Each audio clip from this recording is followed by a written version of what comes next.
Alright, hello everybody and welcome back to another edition of Kirby's Nightmare in Dreamland. Okay, so, yeah. So I really wasn't paying attention, and I really didn't realize, yeah, this most likely is the finale here. Last part I was so unaware. Oh my god. DD. Alright, so DD looks like he plays pretty similarly to what he did before. His sprite is so huge, and it's completely changing up how I traditionally fight him here. He actually is a really, especially in regards to the rest of the game, I think he's a very good boss. He has all these attacks. You know, there is like all bosses in 8-bit, 16-bit games, there is a pattern you can manipulate. Oh god. So, but his sprite is so huge. It's like, how do I dodge him? It's like, oh man, it's like, I understand, like, it's like I said it before. It is good, you know, for the GBA's sake, it is important to, make the guys bigger and all, but it's like, oh my god, he's huge! Way too big. Like, DDD's only, like, I would say twice the height of Kirby normally. But yeah, like, everything else I understand, you know, everything else worked out fine for its larger size and made it easier in some places, but, my god, he's huge. Anyway, back to what I was saying, because, like, totally, yeah, this is the final boss of the game. I wish I made it more climactic at the end of the last episode, but no. Oh my god, how do you jump over him? Okay. And as you can see, he takes a lot of hits. Oh, he does the hammer more. Okay. Yeah, so I noticed, like, alright, so yeah, like many things, with these bosses with their bigger size, they do adjust them a little bit. Like, DD, I actually think it's a pretty hard boss, considering. Alright, so I guess that's what I'll do. I'll lure him all the way to the end, and if he doesn't do any moves I like that are gonna make me hit him, then I'll jump over. Yeah, he does more hammer attacks, that's good. This move always annoyed me. His sprite looked a lot more hilarious in the 8-bit games. Like, not just Adventures and Kirby's Adventure, but, you know, like, all the Game Boy titles. Okay. I'm not playing this to the best of my ability. Final boss! Come on. Okay, we're gonna take this time. Oh, thank god. It was way too close. Oh, man, I'm always the wrong way. I'm dead. Man. I've fought DDD so many times that I'm not used to this. Holy crap. Getting my whatever Kirby has behind him handed to me. Kirby have a butt? I don't think he does. Okay, oh man. Okay, it looks like I can jump over him if he's standing still. Yeah, if you want him to use his hammer attacks, typically... Yeah, I guess I could jump over him. I also notice his health goes down a lot slower, too. Yeah, he does follow you around. So yeah, like, as you can see, a lot of dodging his attacks is just trying to predict his movement. Like that. And normally what I do is, like, I'm just able to jump over him. But, I don't know, maybe you can, let me see. Oh yeah, you can, okay. His hitbox is not as, yeah, thankfully his hitbox isn't the same size as his sprite. That'd be annoying. Still, though, it's kind of gonna psych me out. Yeah, a lot of times you just have to stand still for a second. And, yeah. Yeah, no. Ah, darn it. Okay, it doesn't work all the time.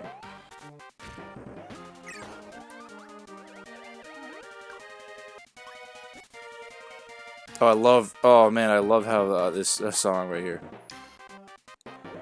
I guess they did it for, by the way, this is the Fountain of Dreams. This is a stage in, Super Smash Bros. Melee. I don't remember whether or not they brought back in Brawl.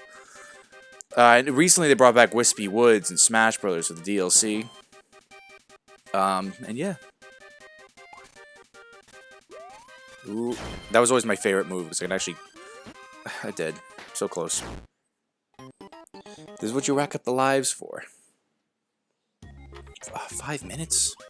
This? Man. So yeah, I'm guessing that this isn't the same song they play in originally, so my guess is shoots and ladders. Here, suck that up. That should do extra damage, I'm just saying. Yeah, I gotta follow more closely, that's a thing. Nope. Hate that.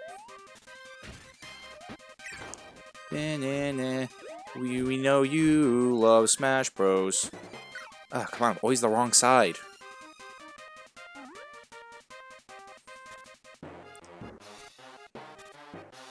Yeah, so, yeah, music change here, probably to reflect Smash Brothers. Oh, how'd that hit me? How did that hit me? Invincibility frames! Well, at least this is a new challenge, because, yeah, Kirby's Adventure, I've so scripted in my head. I'm able to beat DDD no problem. Like, when I first started playing this game, playing Kirby's Adventure, not this game, okay, yeah, I can jump over him, it's just difficult. I just gotta readjust my strategy, that's all. My pro strat. Lots of running, that's what you gotta do, lots of running. Be good at running.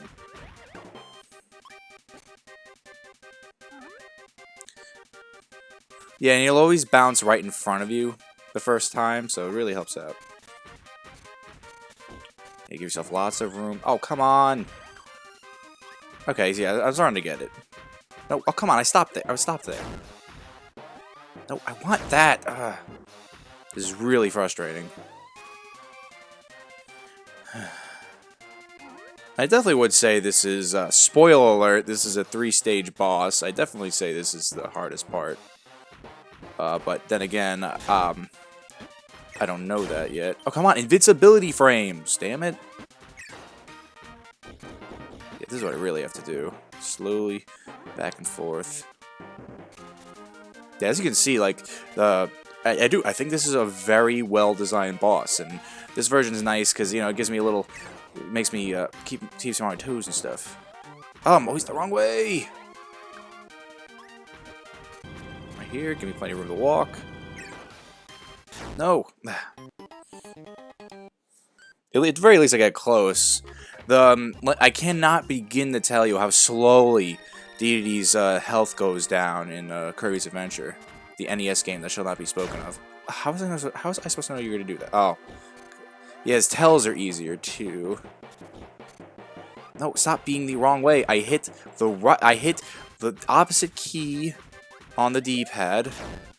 Therefore, there you go, like that. Was that so hard?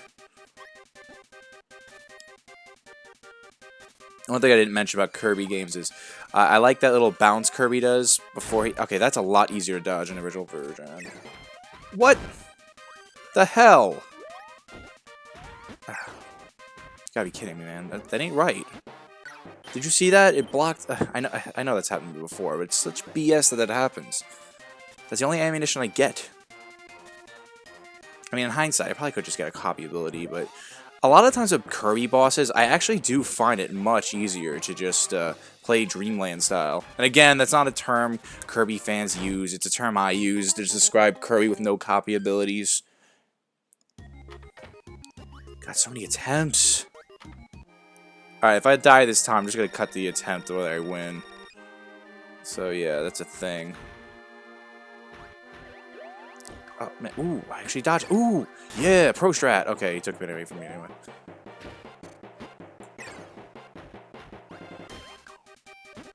See, that's what should happen. Even though I'm facing the other way, it's close enough to the mouth where it's... Whatever. I don't even care anymore. There we go, just like that. There we go, hell yeah. It's okay to get hit once in a while. Alright, yeah, I like the tells here. Much nicer.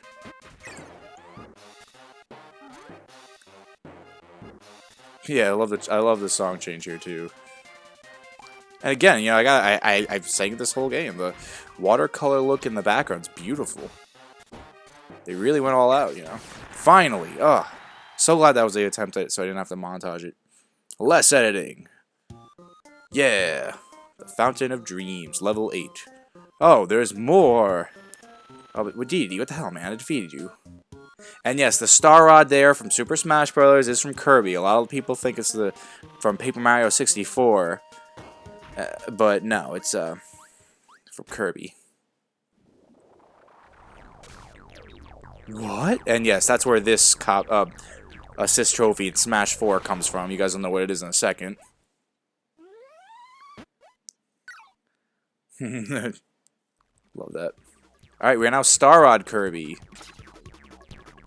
Okay, so yes. A lot of people will remember this boss from yeah, a lot of people will remember this boss from Kirby's in Dreamland 1. It's a very similar concept. In fact, the things work the same, and God, this is so much easier. Like, for one thing, except for these wavelengths, it looks like my Star Rod actually blocks those little blue stars there. So that's awesome. No, not entirely. And I actually have a health bar here. Last time I didn't. But yeah, this should be familiar to some Kirby fans. I forgot the name of it. The little cannon from Dreamland 1. The cannon is female, by the way. I learned that recently from Some Call Me Johnny. They actually, but yeah, this part's usually not. I didn't even see that. It blended into the background. And yes, good news, because this is a Kirby game, thankfully, and I have 30 lives, thankfully, too. Always grind your lives up while during your adventure. I don't have, yeah, I don't have to replay the Dedede fight. Each stage, once I get through a stage, I get to keep it going until I game over, which is very unlikely I'll do, obviously. Yeah, this part's easier. Overall, I think the first stage with Dedede is the same difficulty. It's just you have to change your strategy. But here, this one's much easier. I'm looking forward to seeing how they changed up the final boss, final third stage. You guys will know what this is if you played a lot of Smash 4. I'll tell you that right now. All right, there we go. And we're gonna get our Warp Star. And we're making better time. I thought this would be a short video, so I guess it is a good thing I lost so many times.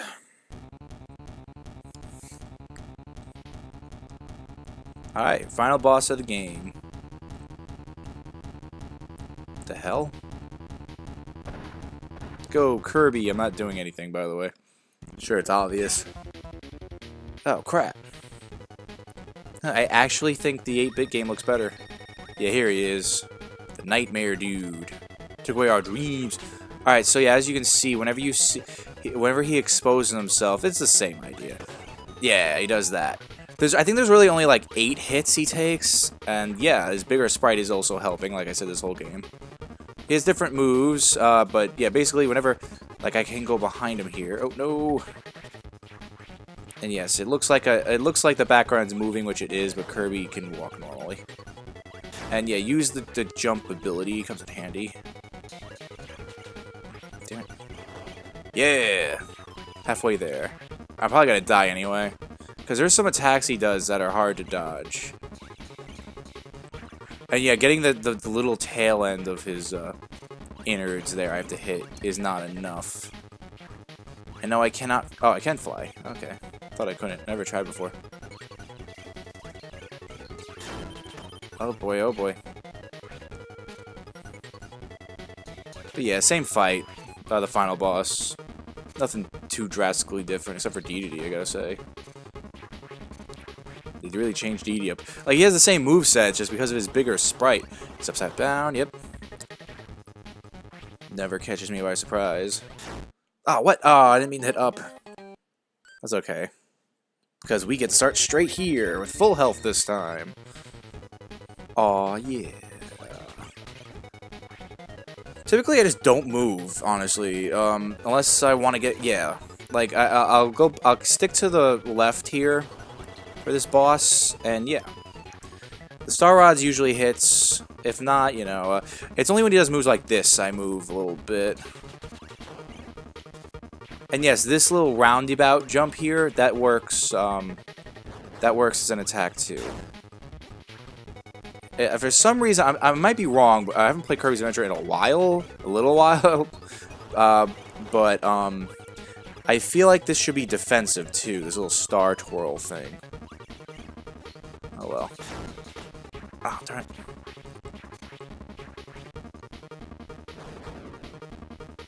And yes, you know, the fight in front of the Fountain of Dreams with Deity is also a callback to the Kirby and Dreamland. That's something to know. Cause yeah, except the first one was in a little wrestling arena, which was cool. Like that's something I like. All right, one more hit, and we did it. Oh, good, an easy shot. Yeah! I defeated the nightmare. Oh yeah, look at me. I'm gonna do some twirl jumps. And we're almost there. We're almost gonna get our last awesome dance. Until next time I play a Kirby game for this channel. Oh, Crescent Moon. Look what we did. Dr. Eggman this. Dr. Ivo Etnek Mobakne. Our hero Kirby has fought bravely to recover the Star Rod. But King Dedede didn't mean any harm. He certainly wasn't trying to harm the Fountain of Dreams. It all began when the nightmares appeared in the fountain. The nightmare rode the currents of the Fountain of Dreams, wreaking havoc and tormenting the residents of Dreamland. When King Dedede hid the Star Rod, the power source of the Fountain of Dreams, he was actually hiding it safely away from the nightmares. Borrowing King Dedede's power, Kirby managed to defeat the nightmares. Now that the Star Rod is returned to the fountain, everyone's dreams will return. So flip up your pillow and get ready for a good night's sleep. I mean, unless it's a daytime for you guys. You know, when I say have a good day, good night thing. Alright, Kirby luckily throws that back in the Fountain of Dreams. And yeah, Fountain of Dreams. There's our Smash Brothers. There's our favorite Smash Brothers stage. Well, not really.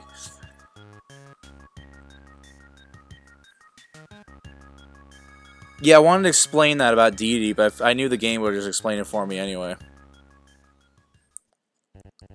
Yeah, so yeah, that's a thing. And that was Kirby's Nightmare in Dreamland. Thanks for joining me. What I always like about credits here, they do this in the Kirby's Adventure 2, is they actually show you like the... I don't know if these are developers of the game or not, but they actually show like the best strategies to defeating all the bosses. Which is good, because there's usually a boss rush mode you can play. You know, for time and score and stuff. That is a good idea. Needle Kirby. But yeah, they show you the best copy abilities you can find, you know, how to fight the guy. And yeah, I always enjoy playing Kirby games. I'm glad I get to play Kirby games for this channel, because, you know, like, a lot of people, you know, it's similar to the Yoshi game, which is Yoshi games, which is why I always say that, oh, I didn't know you get a copy ability from that. Which is why I think it's really justified that both Kirby and Yoshi get a yarn-based game. I think that's very well done and a really good metaphor for it. Because the thing with Yoshi and Kirby games is people always just go, "Oh, those easy child games." It's like, yeah, you know, they're meant to be easy child games, but there's also a level to it where you really could pick your own difficulty to it, and I really enjoy that about these games. And you know, it's a nice, simple distraction from any complicated JRPG or something you're playing at the time, or even if you just want to have a casual gaming platformer, you know, like Kirby likes to mix it up too. He has little shooters, bosses like this. Oh, that's great. I want to join the Super Mario Club. Everyone wants to join that club. And yeah, you know, it's like my way was cheaper and easier, Kirby. But yeah, you know, like I do enjoy Kirby games. I'm glad I get to share it with this channel. And when I first played Kirby's Epic Yarn, that was a concern of mine, which is why I played the Kirby in Dreamland, you know? Because I wanted to show a traditional Kirby game, you know? Because, yeah, I said you know too much already anyway. So yeah, overall, the game, compared to the Kirby's Adventure, is fantastic. Yeah, like I said, boss endurance, that's the boss stage you can do.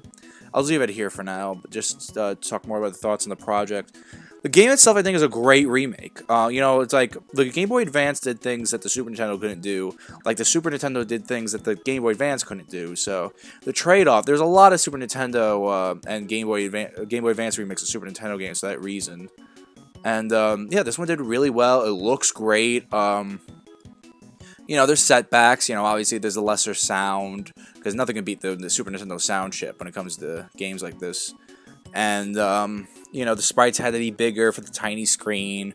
Change things up a little bit, you know. And for someone who played Kirby's Adventure as much as I did, just because, you know, it's such an accessible game and so easy to pick up. And it really started a lot of traditions for Kirby, you know. It's like all together with that, you know, remaking it here, modernizing it a little bit. You know, you have the callbacks to Kirby Air Ride, the menus and everything. You have the Super Smash Brothers thing going on for it. It's really cool, and yeah, I guess that's all I have to say about the project. I think it went well. It was nice and short. It was nice because, you know, I'm doing too many things that take too long, especially Xenoblade. And that's mostly my fault, I know. Xenoblade takes so long, but, you know, it's a big game. And the fact that it's blind, I'm glad I get to do that at a slower pace, because it's like, I don't want to just force myself every day to play a blind game. Might not be that into it one day. And, you know, it's like, especially if I get down, you know, that, I can't beat this boss or something. It's good to have a couple of weeks, you know, think about the game, you know, think about stuff around the game. And yeah, you know, Kirby's not like that. I can pick it up anytime I want, from any point I want, just play it. Yeah, you know, I haven't picked up Rainbow Curse yet for the Wii U. That's the Kirby game out so far. I'm looking forward to that. Probably pick it up eventually, but for now I didn't have the money for it. There's so many other games I wanted to get instead. Yeah, but I've been going on for too long. So, yeah, thank you all so much for watching. I've been Billy, your video game analyzer. Have a good day, good night whenever you're watching this, and I'll see you next time.